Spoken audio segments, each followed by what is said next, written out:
On May 16, 1941, Henry Halle and his parents packed 2 suitcases and took $4 each.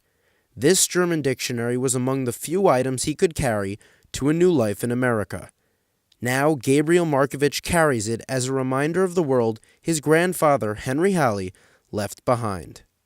Henry was born as Heinz von Halle on June 16, 1923, to Hugo and Meta von Halle in Hamburg, Germany.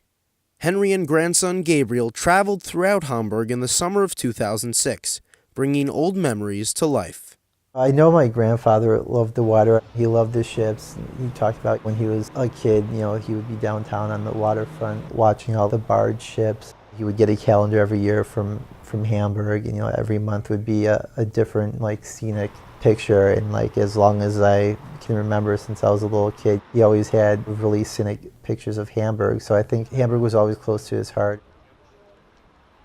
As Nazi restrictions on the Jews worsened, Henry and his parents were forced to move into his grandparents' building, Steindam 99. The 4-story walk-up, which had been in the von Halle family for more than half a century, was destroyed during World War II. Yet the site still had meaning for Henry. There was a tree that he pointed out that he remembered when he was a kid that, it was probably a 100, 150-year-old tree, and he remembers, playing there. Henry kept many memories of Hamburg throughout his life, like the Jewish section in Ohlsdorf Cemetery, where 3 of his grandparents and an uncle are still buried. Gabriel, seeing the irony of the cemetery's existence, valued the experience. You don't think of a Jewish cemetery still standing, after the war, but it was still intact, and it was great. Not a lot of the stones weren't in very good shape. It seemed like a very, very old Jewish cemetery, but it was still quite something to see, or be in front of the grave of my great great great grandfather, and grandmother for that matter. So it was a really interesting experience, and I'd love to go back and visit that cemetery again. Henry's daughter, Esther Markovich, recalls that despite her father's early childhood joys, Hamburg quickly became a restrictive and dangerous place for the von Halle family.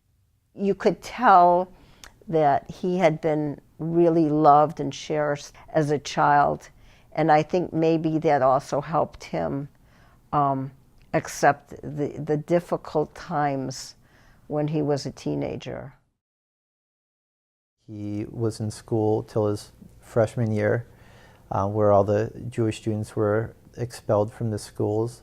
One of the unique things that I was always surprised about that my grandfather told me was that in school he really never faced any anti-Semitism, and I think I remember him telling me, the Hitler Youth was prevalent in schools at that time, but when they would have their classes or meetings, whatever, they would just ask my grandfather to leave the room, and he would come back. And I guess that's always something that struck me as well, and maybe that played into his thought process throughout his life, that not all Germans were bad, and not all of them were filled of hatred, because even after war, my grandfather kept in touch with a few friends from high school. Barely 2 years after his bar mitzvah here at Synagogue Oberstrasse, Henry returned when he was ordered to help clean up the atrocity of Kristallnacht. Today, a memorial on this site recalls that night of hatred and destruction. Somehow, Henry still found a way to make light of such a tragic event. They were sent to, I think, City Hall to get their assignment. And so my grandfather told me how they were walking in the hallways, and I think it was the SS officer that walked by and bumped into my grandfather. And he yelled at my grandfather and said, "Get out of the way, Moritz," which is just like a stereotypical Jewish name. And so from then on, for their whole life, my grandfather's friend, who also came to the U.S., would joke around and call him Moritz. My grandfather was lucky enough to have his aunt and uncle in Chicago that didn't have a ton of money and had a lot of other relatives that wanted to get out, but invested in basically my grandfather and his family, because they knew how bright he was, how smart he was, and it sounds like they, from talking to my mother and grandparents, they just didn't want him to be lost, so they brought him over. One of the things that struck him at night, obviously they didn't have any guns or anything, but there was a lot of immigrants on the ship, and the most prevalent thing or unique thing about the ship was that, there was a Portuguese flag with huge spotlights on the flag, because at the time it was a neutral country. So, with German U-boats, constantly all over the Atlantic, that was, I think that was like a memory that, always stuck with him, that I remember him telling me. And, coming to the U.S., I remember he said he was very excited to see that, everyone knew about the Statue of Liberty, and, it was very exciting for him to come over to U.S., see the Statue of Liberty, and it was only, once they stepped foot on soil where they really, felt safe. Henry was not in the United States for long before Uncle Sam called on him for service. He was basically asked if he wanted to be entered into the draft pool, and he said yes, that he would be willing to serve in the military. So then he was drafted in 1943, and he served in the Pacific from 43 to 46. While serving, on his 20th birthday to the day, Henry became a U.S. citizen. After the Pacific Campaign ended, Henry eagerly returned to his studies. 2 days after he got home from the military, he went to the local community college. Henry married another survivor, Ruth Fold, on August 20th, 1950. All four of their parents were at the wedding. Henry's parents became an integral part of the household.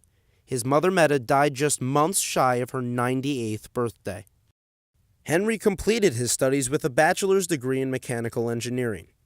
His daughter, Esther, describes him as a devoted family man whose values still influence all those he touched. Henry Halle died on March 14, 2012.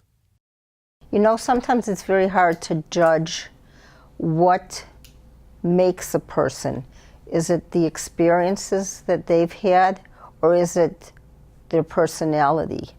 And it's hard to divide those two things. I don't know the kind of person my father would have been had he not gone through the experiences he did in Germany. So much hatred yet in this world, and we don't want things like this to happen anywhere to any people, any ethnic group. I think probably the most important thing my father taught me was the importance of being tolerant. You may not understand why people do certain things or why they believe certain things, but at least try to treat them with dignity and help them if there's a way you can help them.